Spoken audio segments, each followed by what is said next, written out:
तो क्वेश्चन है ये सिद्ध कीजिए कि, तो मैं यहाँ क्वेश्चन नोट कर देता हूँ, सिद्ध कीजिए कि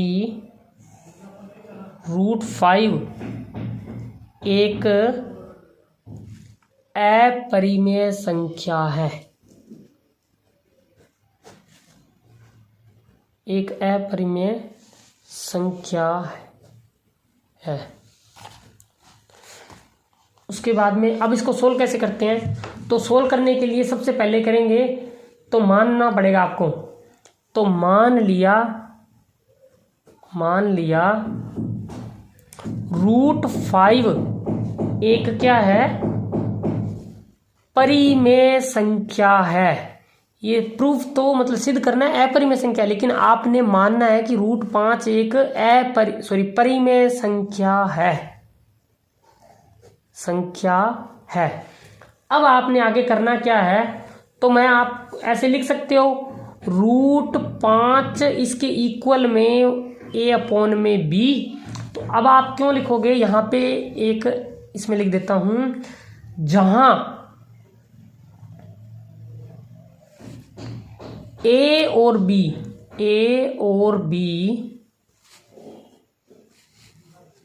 सह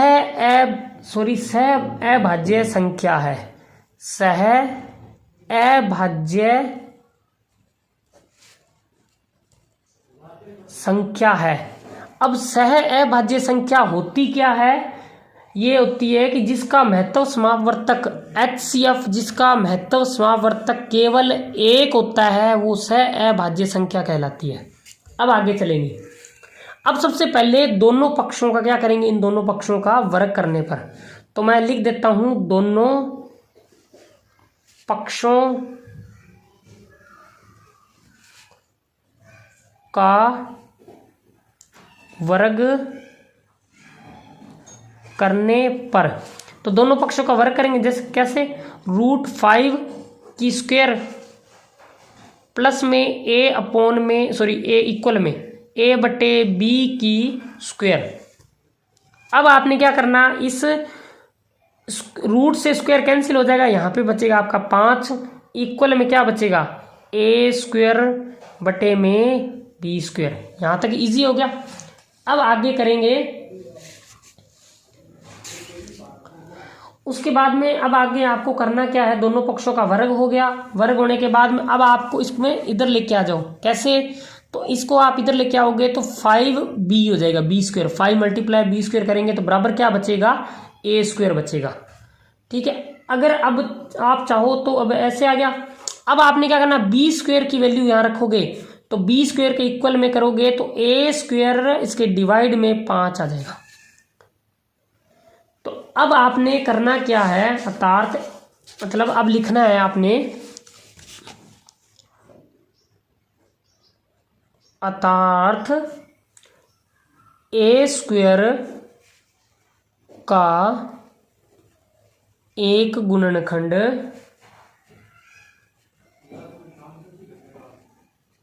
गुणनखंड 5 है। a² का एक गुणनखंड 5 है, इसलिए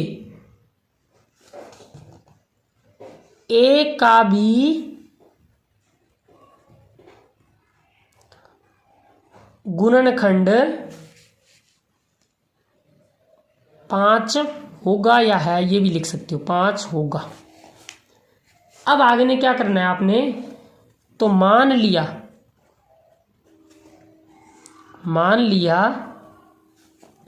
कि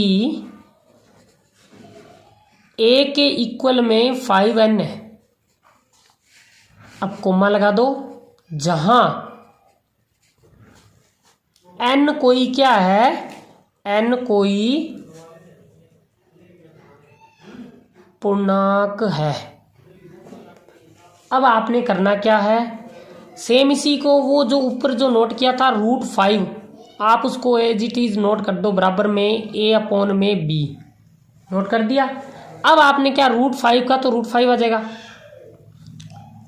और उसके बाद में जब a है, a की जगह आपने क्या माना था 5n था, तो आप a की जगह 5n नोट कर सकते हो अपॉन में b। अब आपने क्या करना है, दोनों पक्षों का फिर करेंगे वर्ग। तो अपने नेक्स्ट पे आते हैं, दोनों पक्षों का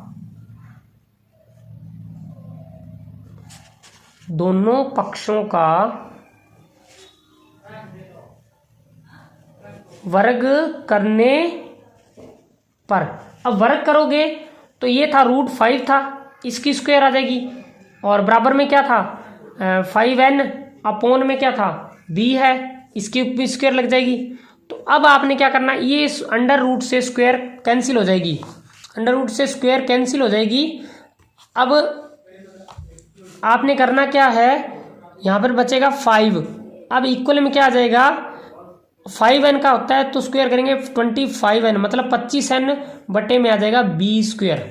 अब आपने क्या करना, सेम इसको इधर लेके आना है, तो इसको इधर लेके आएगा तो क्या बनेगा, ये 5b² बनेगा।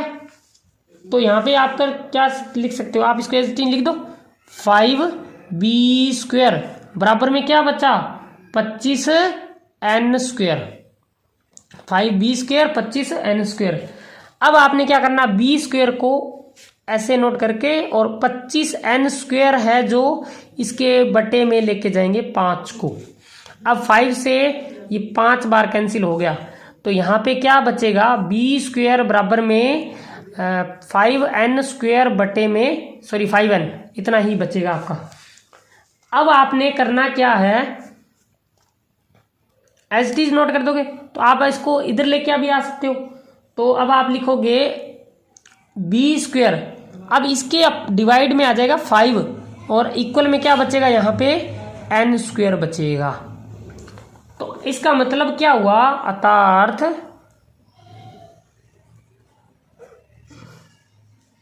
b², ये जो b² आया ये क्या है, b² का एक गुणनखंड क्या है, एक गुणनखंड 5 है। अब आगे करेंगे, इसलिए b का भी गुणनखंड 5 होगा। अब आपने करना क्या है, एक लिखना है कि जो हमारी कल्पना के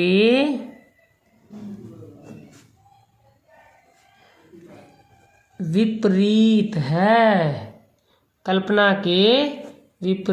है, और कि A और B में एक के अतिरिक्त, मतलब एक के अतिरिक्त, वन के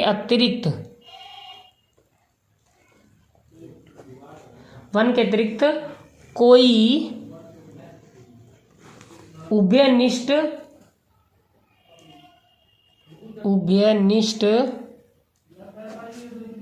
गुणनखंड नहीं है। अतः अब आप प्रूफ कर सकते हो, लिख सकते हो √5 एक अपरिमेय संख्या